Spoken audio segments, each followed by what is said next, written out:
격려해 주시기 바랍니다.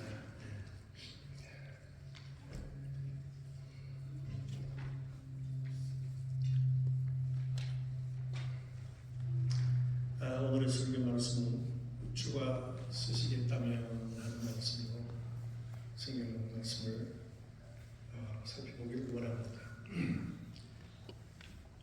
하나님은 우리 믿음의 아버지이십니다. 하나님은 천지를 창조하신 아버지이신데 그 아버지라는 것은 모든 만물의 으뜸이요 만드신 분이라는 겁니다. 우리가 하나님을 부르되 믿음의 아버지라 할 수 있는 것은 그 믿음은 하나님이 주신 거예요.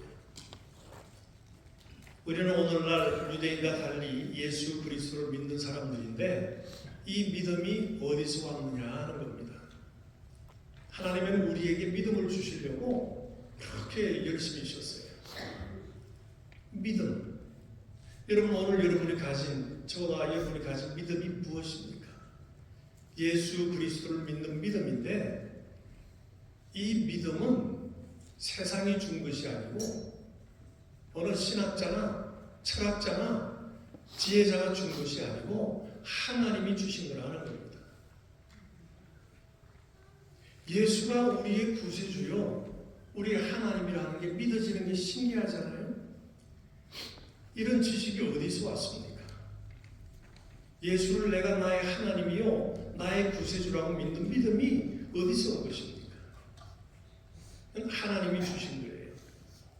하나님의 생각이요 하나님의 마음이요 그의 신뢰, 확신이 우리 인간들에게 와서 예수를 믿는 믿음을 가지게 된 겁니다.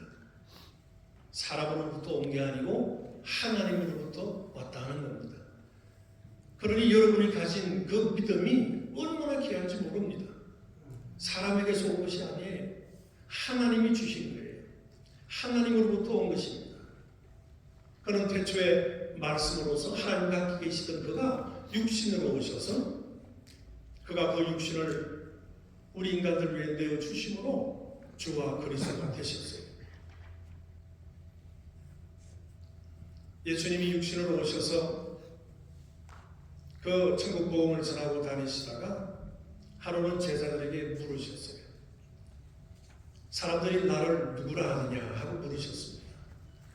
그랬더니 제자들이 얘기하기를 어떤 일은 진내 요한이라 하기도 하고 또 어떤 일은 엘리야요 또 선지자 중에 하나라고 하더이다 하고 얘기했습니다. 사람을 가리켜서 선지자라고 하는 것은 최고로 높인 거예요. 사람과 하나님 사이에서 중간에서 중보를 할 수 있는 것은 선지자들입니다. 하나님의 말씀을 받아서 인간들에게 전해주고 인간들에게 돌아오게 하고 정신을 차리게 해주는 게 선지자입니다. 그러니까 사람으로서 선지자라 하는 것은 최고의 대우를 해준 겁니다. 예수님께서 그 말씀을 들으시고 제자들에게 물으셨어요. 그래, 사람들이 나를 선지자라고 한다고 그렇다면 너희는 나를 누구라 하느냐 하고 제자들에게 물으셨습니다. 제자들도 뭐 생각이 많이 달랐겠습니까? 제자들도 아마 선지자 중에 한 명이라 그렇게 생각했을지 모르죠. 그런데 베드로가 얘기하기를 주는 그리스도시요 살아계신 하나님의 아들이십니다 라고 얘기했습니다. 예수님이 깜짝 놀라셨어요. 하야나 시몬아 네가 복이 있도다. 나를 가리켜서 그리스도요 구세주요 나를 가리켜서 하나님의 아들 곧 하나님이라고 얘기하는 것은 이건 네 생각이 아니고 하늘에 계신 내 아버지께서 가르쳐 주심으로 네가 알게 돼서 얘기하는 것이다. 그리고 기뻐하시면서 내가 이 네 고백 위에 내 교회를 세우겠다 하셨습니다. 주는 그리스도시요 살아계신 하나님의 아들입니다 하는 이 고백 위에 내 교회를 세우겠다. 예수님이 베드로라고 지었지만은 여기서는 페트로라 하는 거대한 락을 얘기하는 겁니다. 이 반석, 네가 주는 그리스도시요 살아계신 하나님의 아들입니다 하는 이 반석 위에, 이 믿음 위에, 이 고백 위에 내가 내 교회를 세울 것이다. 그리고 음부의 권세가 이기지 못할 것이다 라고 말씀하신 겁니다. 주님은 이 땅에 오셔서 그의 간절한 꿈은 그분의 교회를 세우는 것이었습니다. 그래서 많이 다니시면서 교회를 세우기 위해서 그렇게 노력을 하시고 십자가에서 죄를 정결케 하시는 일을 이루신 다음에 하늘 보좌에 오르시고 약속대로 성령을 보내시고 그 성령을 받은 성도들이 처음에 모여서 함께 기도하며 말씀을 전하는 초대교회가 예수 그리스도의 교회가 처음으로 생겨나게 된 것입니다. 교회는 이 땅에 이루어져 있지만은 이 땅에 자리를 잡고 있지만은 땅에 속한 것이 아니요 하늘에 속한 하나님의 교회라는 겁니다. 예수 그리스도의 교회라는 겁니다. 두세 사람만 모여도 내가 너희들과 함께 있겠다고 말씀하셨어요. 주님의 남은 약속 하나는 다시 오리라 하는 약속이 남았습니다. 성서신학자에 의하면 예수에 관한 자그마한 예언들이 32,500여 가지가 있다고 합니다. 그런데 그 32,500여 가지의 예언의 말씀들이 예수님 한 분으로 다 이루어졌다는 겁니다. 예수님 한 분으로 다 이루어졌어요. 이제 남은 것은 내가 다시 오리라 하는 그 약속의 말씀이 남아있는 겁니다. 아버지 집에 거할 곳이 많으니 내가 다시 와서 너희들을 데리고 와서 아버지 집에 나와 함께 있게 하리라 하는 그 약속이 남아있는 겁니다. 우리는 오늘날 모여서 주님의 이름으로 모여서 주님을 찬송하고 찬양하고 하나님께 경배드리고 하는 것은 그 약속이 속히 이루어지기를 바라고 우리에게 베푸신 하나님의 은혜를 그 사랑을 찬송하고 찬양하고 감사하는 겁니다. 그리고 우리 생활에 하나님의 말씀대로 주님의 말씀을 따라서 내 생활에 그분의 말씀대로 생활하고자 하는 것이 우리의 신앙생활입니다.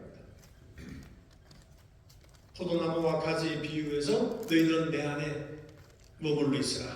나는 포도나무에 너는 가지니 내 안에 머물러 있으라. 그러면은 열매를 절로 맺을 것이다 라는 겁니다. 우리는 예수님 안에 있음으로써 그 포도나무가 주는 진액을 다 받아 올려서 우리 가지를 통해서 열매를 맺어 나가는 겁니다. 이것이 우리 신앙생활이에요. 하나님의 간절한 꿈은 이 땅에 교회를 세우시고 그 교회를 통해서 하나님의 풍성한 자녀들의 열매를 거두시고자 하는 겁니다. 하나님의 풍성한 자녀들의 열매. 성령의 열매도 있고 뭐 많지만 그것은 나타나야 할 하나님의 성품이요. 아직 예수를 모르는 자들에게 우리가 전도를 해서 하나님의 풍성한 자녀로 되게 하게끔 하는 것이 우리 성도들의 임무이기도 한 것입니다.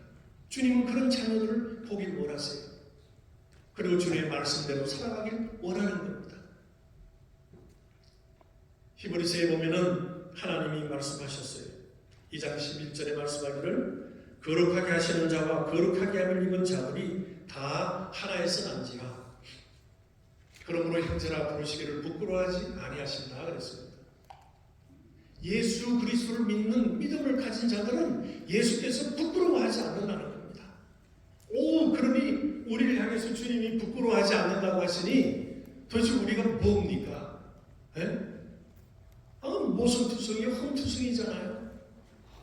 그런데 우리를 향해서 주님은 부끄러워하지 않는데 왜 그러죠? 한 뜻으로 나타나야 됩니다. 하나에서 난지라 그러셨죠. 하나에서 난지라. 다시 말해서 하나님의 한 뜻으로 났다는 겁니다. 우리 믿는 믿음을 가진 자들은 내 속에서 우러난 나의 신념이 아니요 하나님의 믿음을 가졌으므로 그 믿음을 보시고 예수님께서 너희들을 부끄러워하지 않는다, 기뻐한다는 얘기입니다. 그런가 하면 요한복음 1장 12절 13절에 말씀하시기를 영접하는 자, 그 이름을 믿는 자들에게는 하나님의 자녀가 되는 권세를 주셨으니 이는 혈통으로나 육종으로나 사람의 뜻으로 나지 아니하고 오직 하나님께로서 난 자들이라 그랬습니다. 혈통으로나 육종으로나 사람의 뜻으로 나지 아니하고 하나님의 뜻으로부터 났다는 겁니다. 그런데 주님이 조금 전에 말씀하신 같이 하나에서 났기 때문에 너희들을 부끄러워하지 않는다는 겁니다. 다시 말해서 하나님의 뜻으로 사람에 의해서 우리 부모나 사람으로 난 게 아니고 하나님의 뜻으로 우리가 났다는 겁니다.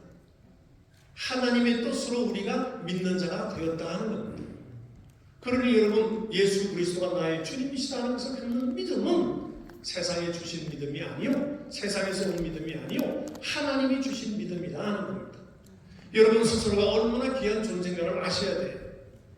하나님이 여러분과 나를 볼 때에 부끄러워하지 않겠다. 왜? 하나님의 뜻으로 같이 난 자들이라, 하늘로부터 난 자들이기 때문에 부끄러워하지 않는다는 겁니다. 예수께서 이 땅에 오신 것은 아버지의 뜻으로 오셨어요. 아버지의 뜻을 받들고 그분의 뜻을 이루고자 하기 위해서 오신 분입니다. 우리가 가진 믿음도 하나님으로부터 온 믿음이에요. 그러므로 오늘날 저희와 여러분이 가진 그 믿음이 얼마나 귀한지 모릅니다. 얼마나 귀한지 모릅니다. 하나님께서 천지를 창조하실 때는 그분의 디자인적인 그 아이디어를 가지고 이 천지 만물을 다 창조하셨어요. 눈에 보이는 것, 보이지 않는 미생물까지 모든 것을 다 창조했어요. 얼마나 그 능력이 놀랍습니까? 우리 인간의 두뇌로는 다 이해하지 못할 정도로 놀랍잖아요. 우주만 해도 어마어마한 그 우주의 넓이를 어떻게 지으셨을까? 그분의 아이디어는 우리가 감히 상상하지 못하죠. 우리 사람들의 그 디자이너들도 하나님의 그런 창조의 능력을 받은 것 같아요. 그렇게 하나님은 이 천지 만물을 창조하는데 그분의 아이디어를 다 내셔서 아름답게 창조하셨지만 저와 여러분을 구원하기 위해서는 하나님의 아들이라도 죽으셔야 해요. 하나님이 죽음을 경험해야만이 내가 얘들을 구하겠다, 이 인간들을 구하리라. 창조보다 더 힘든 하나님이 죽음을 경험해야 하는 그 경험을 통해서 여러분과 저희가 얻은 것이 믿음이라는 거예요. 이 믿음 얼마나 놀랍습니까? 할렐루야. 정말 하나님께 감사와 찬양 영광을 돌립니다. 어찌하여 우리에게 이런 믿음을 주셔서 하나님을 아버지라 부르게 하시고 원수된 자들을 서로 사랑하며 위로하고 격려하며 이렇게 돌아보며 생활하게 되었는지 너무나 감사한 일입니다. 이게 믿음을 가진 이들을 가리켜서 나의 교회라 하셨어요. 우리 개인적으로도 교회라고 할 수 있습니다. 전체가 모여서 교회도 됩니다. 이 교회의 머리는 그리스도시라 그랬어요. 머리가 그리스도요, 우리는 그 몸된 각각 지체들이라 그랬습니다. 우리가 물건을 집을 때 머리에 명령을 받아서 물건을 짓죠. 모든 것이 머리를 통해서 옵니다. 내 생각은 저 물을 마시자 하고 소라 가서 잡으라 하고 싶은데 손이 가지 않으면 무슨 소용이 있어요? 내 머리를 아무리 생각할지라도 행동하지 않으면 소용이 없는 겁니다. 예수님이 우리에게 여러 가지 명령의 말씀을 하셨을지라도 내가 불순종하면 주님과 상관이 없는 자들이에요. 내가 너희를 좀 써야겠다 한다면 쓰실 수 있는 자들이 되어야 되지 않겠어요? 나의 교회라 내가 내 교회를 쓰기를 원한다면 우리 교회가 쓰임받아야 되지 않겠어요? 주님의 교회가 주님으로부터 쓰임받지 못한다면 그게 무슨 주님의 교회가 되겠습니까? 주님은 너희들은 나의 몸이요 내가 너희를 쓰기를 원한다라고 하는 겁니다. 오늘 본문 말씀에 보면은 예수께서 전도하러 다니시다가 체구에 입성하는 장면입니다. 이제 주님의 육신의 삶은 공생에는 한 일주일 정도밖에 남지 않았어요.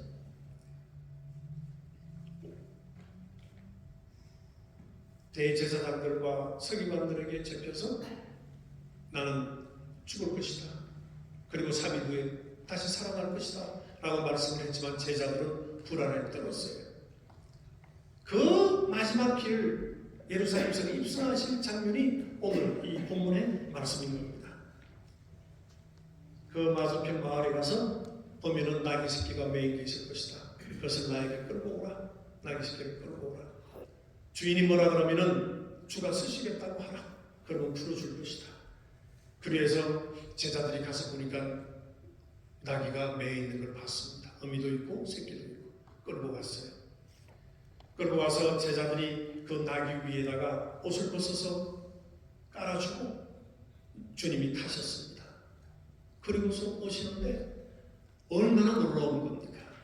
이건 이미 예언된 대로 오시는 거예요.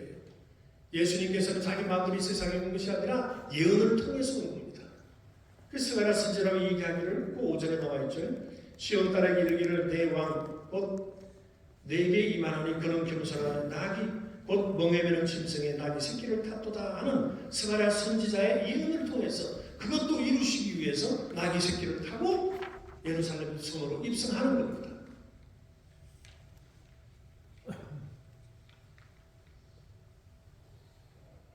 예언 없이 온 자를 예수께서는 요한복음에 절도요 강도라 그랬습니다. 오늘날 수많은 선지자들이 있죠. 그들은 예언이 없어요. 올인한 예언이 없어요. 그들이 이렇게 하리라는 예언이 없는 자들이에요. 얼마나 많은 거짓 선지자들이 세상에 많습니까? 그들은 다 절도요 강도요 영을 품시는 자들이라. 그러나 주님은 예언대로 오셔서 예언대로 새끼 나귀를 타시고 오신 겁니다. 많은 백성들이 환영을 했어요. 아, 호산나 다윗의 이름으로 오시는 이여 막 환영을 하고 그랬습니다. 근데 나귀 새끼는 어땠을까요? 생전 태워보지 못한 사람이 내 등에 탔으니 나귀 새끼가 얼마나 힘들었겠어요. 마음을 뻘뻘 흘리며 정신없이 막 걸어갔을 겁니다. 주가 쓰시겠다 하라. 나귀 새끼는 쓰임받는 나귀 새끼가 되었습니다. 나귀 새끼가 한 마리뿐이었겠습니까? 그 나귀 새끼는 끌려와서 주님을 태우고 가는 겁니다. 호산나 부르며 사람들이 막 환영하고 하니까 얼마나 놀랐겠어요? 나귀는 그냥 쩔쩔매고 가는 겁니다. 그저 주님 타시는 길로 그냥 가는 것뿐이에요. 만약에 이 나귀 새끼가 호산나하며 환영하며 찬송하며 막 하는 소리를 듣고서 자기에게 하는 줄 알고 잉 하고 앞다리 들면 주님은 뒤로 떨어지는 거예요. 기분 나빠다고 뒤 엉덩이 뒷발질 하면은 주님은 앞으로 꼬꾸라지는 거예요. 오늘날 여러분과 제가 나귀 새끼예요. 예수 그리스도를 믿는 그 순간부터 주님은 나를 타셨어요. 내 등에 타셨어요. 내 어깨에 타셨어요. 그분을 모시고 가는 것이 나의 신앙생활이에요. 오늘 이 세송한 교회도 주님이 타셨어요. 여러분과 저 위에 주님이 타셨어요. 내가 세송한 교회를 쓰리라 사용하도록 내놔야죠. 여러분 섬기는 교회도 주님이 타신 분이에요. 타셨어요. 그러면 내놓으셔야 하는 겁니다. 우리 교회도 사용하여 주옵소서. 주여 나도 사용하여 주시옵소서. 그저 쩔쩔매며 땀 뻘뻘 흘리며 왼쪽으로 가자면 왼쪽으로 가고 오른쪽으로 가자면 오른쪽으로 가고 서라면 서고 가자면 가고 가는 길에 박차를 하면 더 빨리 가고 이게 나귀가 해야 되는 일이에요. 아무개 집사님, 권사님, 장로님 믿음 좋으셔 그래 하고 받는 것이 아니라 내 등에 타신 예수님이 받으시게 양보하고 나는 낮아지고 그저 내 위에 타신 주님을 모시고 가는 한 마리 나귀 새끼가 되어서 그렇게 생활해야 되는 겁니다. 네. 주님이 내가 너를 쓰겠다 하시면 주여 나를 쓰시옵소서. 너의 재능을 써야겠다 쓰시옵소서. 너의 물질 써야겠다 쓰시옵소서. 너의 시간을 써야겠다 주여 쓰시옵소서. 이게 오늘날 교회가 해야 될 일이요 여러분과 제가 해야 될 일입니다. 아멘.